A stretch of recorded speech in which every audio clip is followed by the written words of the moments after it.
वर्णिवेशरमणीय दर्शनम मंदहासरुचिराननाम्बुजं पूजितं सुरु नरोत्तमैर्मुदा धर्मनंदनमहं विचिन्तये। असतो मा षड्गमय तमसो मा ज्योतिर्गमय मृत्युर्मा अमृतं गमय। ओम शांति शांति शांति। આજની જ્ઞાન સભાની અંદર પધારનારા બધા જ ભગવત ભક્તોને વેદાંતાચાર્ય, પુરાણ ઇતિહાસાચાર્ય, એમએ ફિલોસોફી શાસ્ત્રી રાકેશભાઈના હિતપૂર્વક જય સ્વામિનારાયણ. ગયા વખતની જ્ઞાન સભાની અંદર આપણે ભગવાન શ્રીમદ નારાયણના પવિત્ર નામોનો મહિમા શ્રવણ કરતા હતા. ભગવાન શ્રીમદ નારાયણ અકારણ કરુણાવલય છે, અર્થાત કે કારણ વગર જ જીવાત્માઓ ઉપર કૃપા કરનારા છે. જાણે અજાણે જો કેવલ પરબ્રહ્મ પરમાત્માના નામનો આશ્રય લે છે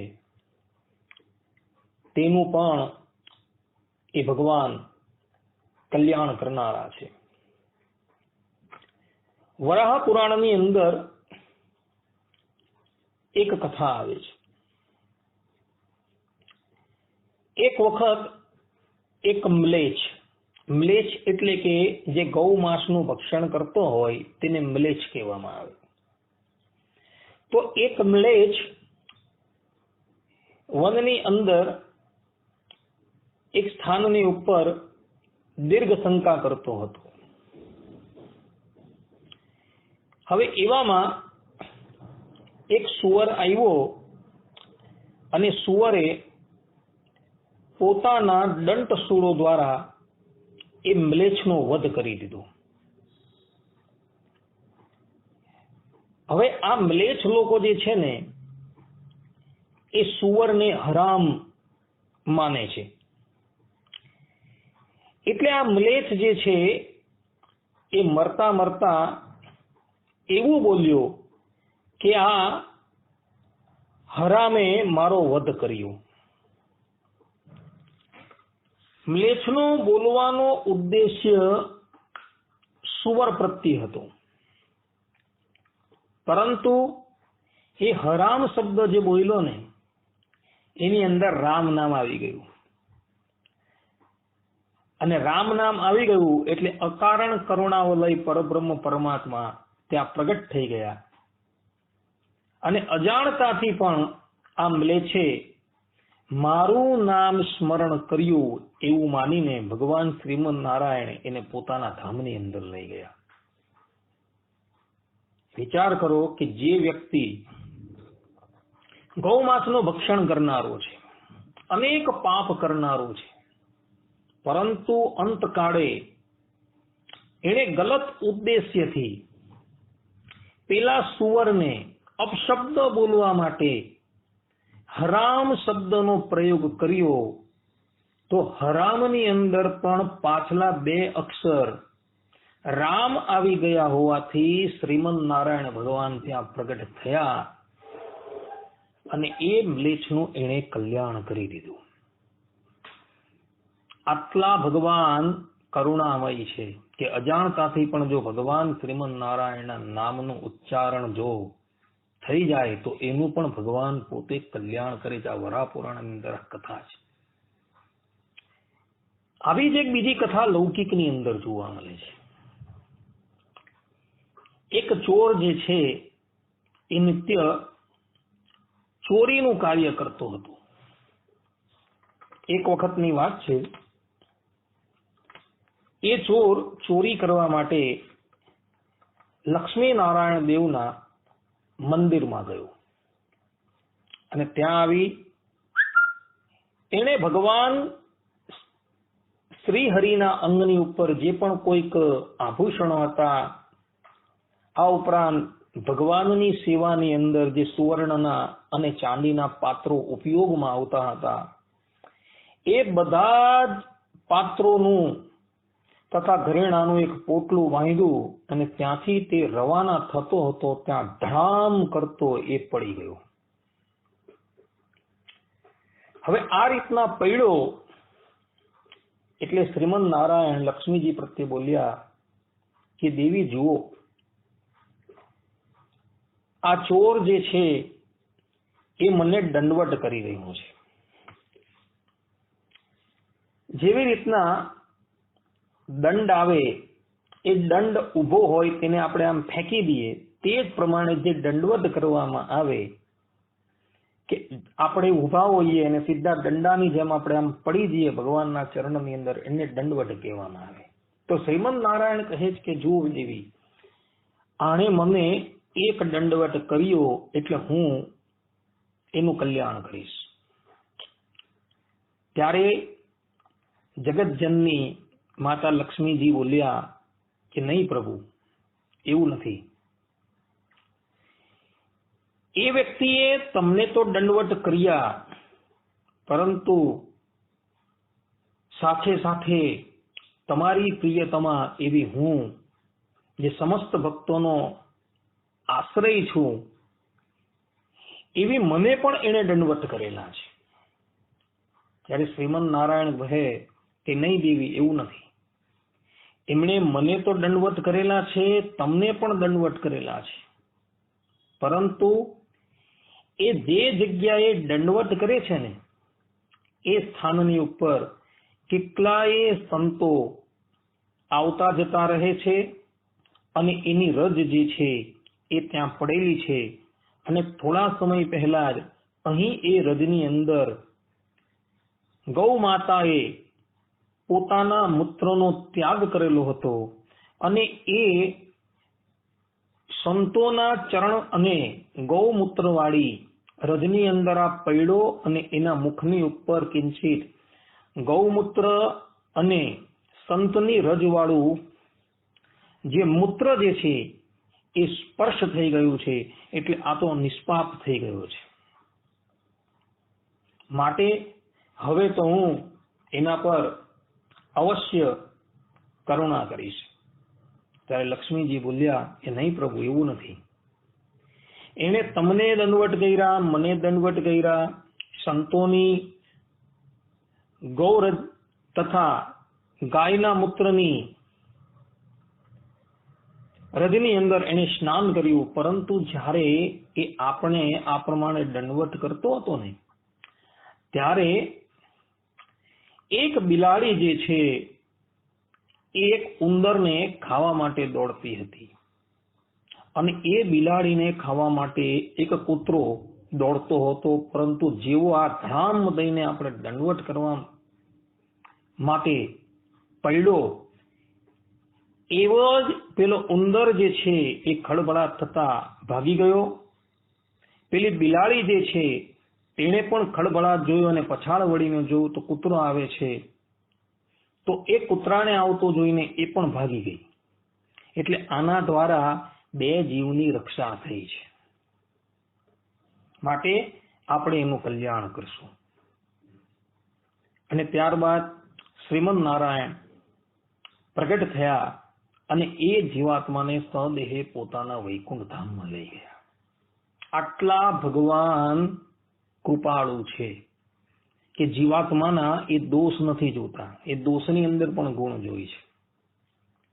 જેમ પેલો મ્લેચ્છ હતો, એ અપશબ્દ બોલેલો હતો, પરંતુ હરામની અંદર રામ શબ્દ આવી ગયો અને અંતકાળે એને રામ શબ્દનું ઉચ્ચારણ કર્યું, તો એનો એ દોષ હતો, તેની અંદર પણ ભગવાને ગુણ જોયો. અને અહીં આ ચોર જે છે એ ચોરી કરવાના ઉદ્દેશ્યથી મંદિરમાં આવેલો હતો, પરંતુ ઠોકર ખાઈને એ પડી ગયો. તો શ્રીમદ નારાયણ અને જગતજનની લક્ષ્મીજીએ પણ એની અંદર ગુણ જોયો અને એને લઈને એ જીવાત્માનું ભગવાને કલ્યાણ કર્યું. કહેવાનું તાત્પર્ય એ છે કે ભગવાન શ્રીમદ નારાયણ જે છે એ જીવાત્માના દોષ ક્યારેય પણ જોતા નથી. ભાવે કુભાવે એ કેવલ પોતાનું સ્મરણ કરનારા જીવાત્માનું એ કલ્યાણ કરવા માટે નિત્ય તૈયાર જ હોય છે. એ કૃપા કરવા માટે હંમેશા લાલાયિત હોય છે કે આ જીવાત્મા કેવી રીતે મારી સન્મુખ આવે અને હું એના પર કૃપા કરું.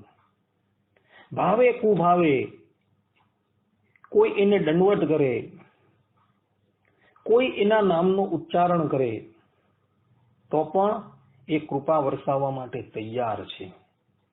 માટે ભગવદ ભક્તોએ હંમેશા એ પરબ્રહ્મ પરમાત્માના શરણમાં રહેવું અને શરણમાં રહીને પ્રીતિપૂર્વક ભાવે કુભાવે જેવું આવડે તેવું ભગવાનનું સ્મરણ કરવું એ જ સિદ્ધાંતવાદ છે ભક્તો. જો પરબ્રહ્મ પરમાત્મા અજામિલ જેવા દુષ્ટ, જે દુષ્ટે કુભાવે અને ભયથી પરબ્રહ્મ પરમાત્માના નામનું ઉચ્ચારણ કરેલું હતું તો ભગવાને એનું કલ્યાણ કર્યું. જીવંતીની વેશ્યા જે કેવલ પોપટને શીખવાડવા માટે રામ નામનું ઉચ્ચારણ કરતી હતી તો ભગવાને એનું પણ અંતકાળે કલ્યાણ કર્યું. વરાહ પુરાણનો આ પ્રસંગ છે જેની અંદર આ મ્લેચ્છ છે, એ મ્લેચ્છે અપશબ્દ બોલવા માટે હરામ શબ્દનો પ્રયોગ કર્યો તો હરામની અંદર રામ શબ્દનું ઉચ્ચારણ થયું તો ભગવાને એનું પણ કલ્યાણ કર્યું. તો જે જીવાત્મા પ્રેમ ભાવથી પરબ્રહ્મ પરમાત્માનું સ્મરણ કરે છે એનું પરમાત્મા કલ્યાણ કેમ ન કરે? અવશ્ય કરે, પરંતુ મનુષ્યને વિશ્વાસ હોવો જોઈએ. શ્રદ્ધા અને વિશ્વાસ હોય તો અવશ્ય એ પરબ્રહ્મ પરમાત્મા જીવાત્માનું કલ્યાણ કરે જ છે. અને આ કલયુગની અંદર તો કેવલ ને કેવલ પરબ્રહ્મ પરમાત્માના પવિત્ર નામનો ઉચ્ચારણ કરવાથી જ જીવાત્માનું કલ્યાણ થઈ જાય છે. જેમ કે શ્રીમદ ભાગવતની અંદર ભગવાન વેદવ્યાસજી પોતે કહે છે, કલેર દોષ નિધે રાજન નસ્તિ એકો મહાન ગુણ કીર્તનાદેવ કૃષ્ણસ્ય મુક્ત બંધ परम व्रजेत.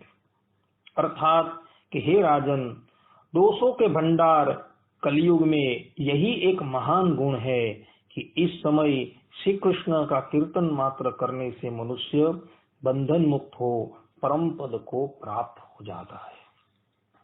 भगवान कृष्ण द्वैपायन स्वयं कहे છે કે કલયુગની અંદર એક બહુ મોટો મહાન ગુણ છે.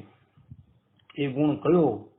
તો કેવલ શ્રી કૃષ્ણ ભગવાનના નામનું સ્મરણ કરવાથી જ જીવાત્મા જે છે એ પરમ પદને પામે છે. શ્રી કૃષ્ણ કહો, રામ કહો કે નર નારાયણ કહો, કોઈ પણ ભગવાનના નામનું ઉચ્ચારણ કરો અને ઉચ્ચારણ કરવા માત્રથી જ પરબ્રહ્મ પરમાત્મા જે છે એ જીવાત્માનું કલ્યાણ કરે છે. એમાં આ કલયુગની અંદર તો નામ સ્મરણ કરવું એ સર્વોત્તમ ઉપાય છે. કારણ કે કલયુગની અંદર શાસ્ત્રોની અંદર જે પરબ્રહ્મ પરમાત્માની પ્રાપ્તિના બીજા જે પણ કોઈક ઉપાયો બતાવવામાં આવેલા છે એ ઉપાયો કરવાની અંદર જીવાત્મા અસમર્થ છે. પરંતુ એક ભગવાનનું જે નામ જે છે એ નામનો આશ્રય લેવાથી જીવાત્મા અલ્પકાળની અંદર જ એ પરબ્રહ્મ પરમાત્માના ચરણારવિંદને પ્રાપ્ત થઈ જાય છે. શ્રી વિષ્ણુ રહસ્યની અંદર પણ કહેવામાં આવેલું છે, યદભ્યર્ચ્યમ હરિમ ભક્ત્યા કૃતે ક્રતો સતેરપી ફલમ પ્રાપ્ત્યોપ્ય વિકલમ કલો गोविंद कीर्तनाथ. अर्थात कि सतयुग में भक्ति भाव से सैकड़ों यज्ञों द्वारा भी श्री हरि की आराधना करके मनुष्य जिस फल को प्राप्त करता है वह सारा का सारा कलयुग में भगवान गोविंद का कीर्तन मात्र करके प्राप्त कर लेता है. कि सतयुग आदिक युगनी अंदर દીર્ઘકાળ લગીન તપસ્યા કરવાથી, મોટા મોટા યજ્ઞો કરવાથી, મોટી મોટી સામગ્રીઓ દ્વારા પૂજન કરવાથી જે ફલની પ્રાપ્તિ એ જીવાત્માને થાય છે એ જ ફલ કલયુગની અંદર કેવલ ને કેવલ શ્રી હરિનું કીર્તન કરવાથી એ જીવાત્માને પ્રાપ્ત થાય છે અને અલ્પકાળની અંદર એ જીવાત્મા જે છે એ પરબ્રહ્મ પરમાત્માના ચરણાર વિંદરને પ્રાપ્ત કરે છે. એટલે જ માટે વિષ્ણુ પુરાણની અંદર કહ્યું છે, ધ્યાયત કૃતે યજન યજ્ઞેશ તેત્રાયાં દ્વાપરેર્ચયત યદાપ્નોતિ તદાપ્નોતિ કલૌ संकीर्त्य केशवम. अर्थात कि सतयुग में भगवान का ध्यान, त्रेता में यज्ञों द्वारा यजन और द्वापर में उनका पूजन करके मनुष्य जिस फल को पाता है उसे वह कलयुग में केशव का कीर्तन मात्र करके प्राप्त कर लेता है. અહીં પણ સ્પષ્ટ રૂપે વિષ્ણુ પુરાણની અંદર કહ્યું છે કે સતયુગની અંદર અખંડ ભગવાનનું ધ્યાન, ત્રેતામાં યજ્ઞ દ્વારા ભગવાનનું યજન અને દ્વાપરની અંદર વિવિધ સામગ્રીઓથી એ પરબ્રહ્મ પરમાત્માનું પૂજન કરવામાં આવે અને એનાથી મનુષ્ય જે ફલની પ્રાપ્તિ કરે છે એ ફલની પ્રાપ્તિ કેવલ ને કેવલ કલિયુગમાં કેશવ ભગવાનનું સ્મરણ કરવા માત્રથી જીવને પ્રાપ્ત થઈ જાય છે. હવે આ સરળ ઉપાય જે છે એ ઉપાયને મૂકીને લોકો કલિયુગની અંદર ધ્યાન પરાયણ થાય છે, પૂજન પરાયણ થાય છે, યજ્ઞાદિક પરાયણ થાય છે, તો એ બહુ વિચારણીય વસ્તુ છે. જ્યાં આટલું સરળ કેશવનું કીર્તન કરવાથી કલિયુગની અંદર જીવાત્માનું કલ્યાણ થતું હોય તો આ બધા ગુરુ ઉપાય શા માટે આપણે કરવા જોઈએ? ધ્યાન કરવું જોઈએ, ના નથી. યજ્ઞાદિકનું અનુષ્ઠાન કરવું જોઈએ, એની પણ ના નથી, કારણ કે શાસ્ત્રોએ સંમતિ આપેલી છે. આ ઉપરાંત ભગવાનનું અર્ચન કરવું જોઈએ, પરંતુ આ ધ્યાન જે છે એ કોને સિદ્ધ થાય? તો જે વ્યક્તિની અંદર સત્વ ગુણની માત્રા વધુ હોય તે જ વ્યક્તિને ધ્યાનની સિદ્ધિ થાય છે, બીજાને થતી નથી. અને કળિયુગની અંદર અખંડ સત્વ ગુણ વર્તવો એ તો બહુ કઠિન છે ભક્તો. માટે જે વ્યક્તિને સત્વગુણ અધિક માત્રની અંદર વર્તતો ન હોય એ લોકોએ તો જેવું આવડે એવું કેશવ ભગવાનનું સ્મરણ કરવું, ભગવાનના શરણમાં રહેવું, એનો મહિમા સમજવો અને એમનું કેવલ કીર્તન કરવું, અને એટલું કરવા માત્રથી જીવાત્મા છે એ પરબ્રહ્મ પરમાત્માના ચરણારવિંદને પ્રાપ્ત થાય છે. ત્રેતાની અંદર અર્થાત કે ત્રેતા યુગની અંદર મોટી મોટી સામગ્રીઓથી અશ્વમેધ યજ્ઞ, રાજસૂય યજ્ઞ ઇત્યાદિ મોટા મોટા યજ્ઞ કરવામાં આવતા હતા. પરંતુ કલિયુગની અંદર એ મોટા મોટા રાજસૂય યજ્ઞ છે તથા અશ્વમેધ યજ્ઞ છે એ ન કરવાનું વિધાન છે. કારણ કે રાજસૂય યજ્ઞ અને અશ્વમેધ યજ્ઞ જો કોઈ મનુષ્ય કરવા માટે તૈયાર થાય તો પહેલા તો એવા વિપ્રો તમારે જોઈએ કે જે એ અશ્વમેધ યજ્ઞ અને રાજસૂય યજ્ઞના મંત્રને જાણતા હોય, પરંતુ એવા વિપ્રો અત્યારે મળવા બહુ દુર્લભ છે. આ ઉપરાંત અશ્વમેધ યજ્ઞની અંદર શ્યામ કર્ણવાળો ઘોડો જોઈએ કે જેનું સમસ્ત શ્રીઅંગ શ્વેત વર્ણનું હોય અને કેવલ ને કેવલ કર્ણ જે છે એ શ્યામ હોય, એવો ઘોડો તમારે જોઈએ. તો એવો ઘોડો જે છે એ મળવો પણ અત્યારે દુર્લભ છે. દેશની શુદ્ધિ જોઈએ, કાળની શુદ્ધિ જોઈએ, યજમાનની શુદ્ધિ જોઈએ, બ્રાહ્મણની શુદ્ધિ, આ બધી શુદ્ધિનો વિચાર કરવો પડે ને ત્યારબાદ યજ્ઞનું અનુષ્ઠાન કરવું પડે. અને કળિયુગની અંદર તો એ બધું કરવું બહુ જ કઠિન છે. માટે કળિયુગની અંદર આ યુગનો જે ધર્મ છે એ ધર્મ પ્રમાણે શાસ્ત્રો કહે છે કે કેવલ ને કેવલ શ્રી ભગવાનના નામનું સ્મરણ, એનું કીર્તન કરવાથી જીવાત્મા જે છે એ પરબ્રહ્મ પરમાત્માના ચરણારવિંદને પ્રાપ્ત કરી લે છે. હવે આ સરળ ઉપાયથી જો આપણે ભગવાનના ચરણાર વિંદરની પ્રાપ્તિ થઈ શકતી હોય તો આ ગુરુ ઉપાય શા માટે કરવા? આ એક પ્રશ્ન છે. કોઈ વ્યક્તિ એમ કહે કે અમે ગુરુ ઉપાય કરવા માટે તૈયાર છીએ, તો એ લોકોને કહેવું કે ભલે તમે ગુરુ ઉપાય કરતા હો તો એ પ્રમાણે તમે ભગવાનની પ્રાપ્તિ કરો. અમને તો કળિયુગની અંદર આ સરળમાં સરળ પરબ્રહ્મ પરમાત્માનું નામ જે છે એ જ આશ્રય છે અને એના દ્વારા અમે આ સંસારથી મુક્ત થશું. એ લોકોને કરવા દેવું. જે ધ્યાન કરતો હોય તો એને ધ્યાન કરવા દેવું. યજ્ઞનું અનુષ્ઠાન કરતો હોય તો યજ્ઞનું અનુષ્ઠાન કરવા દેવું. વિધિવત ભગવાનનું અર્ચન કરતો હોય તો એને અર્ચન કરવા દેવું. પરંતુ જે વ્યક્તિએ સરળતાથી કેવલ ને કેવલ પરબ્રહ્મ પરમાત્માના ચરણારવિંદરની પ્રાપ્તિ કરવી હોય તો એને તો કેવલ ને કેવલ પરબ્રહ્મ પરમાત્માના નામનો આશ્રય લઈને જ આ સંસારને ત્યાગ કરવાનો પ્રયાસ કરવો. બીજાને એ ગુરુ ઉપાય આપી દેવું અને તમે કેવલ ને કેવલ પરબ્રહ્મ પરમાત્માનું સ્મરણ કરો. આમ સ્મરણ કરવાથી જીવાત્મા જે છે એ પરબ્રહ્મ પરમાત્માની પ્રાપ્તિ સરળતાથી કરી શકશે. માટે ગુરુ ઉપાયો જે છે એને ત્યાગ કરો અને સામાન્યમાં સામાન્ય જે ઉપાય બતાવવામાં આવેલો છે એ ઉપાયનો આશ્રય લઈને પરબ્રહ્મ પરમાત્માનું પ્રેમથી કીર્તન કરો અને કીર્તન કરતા કરતા પરબ્રહ્મ પરમાત્માને પ્રાપ્ત થવાનો પ્રયાસ કરો. આટલું કહીને હું મારી વાણીને વિરામ આપું છું.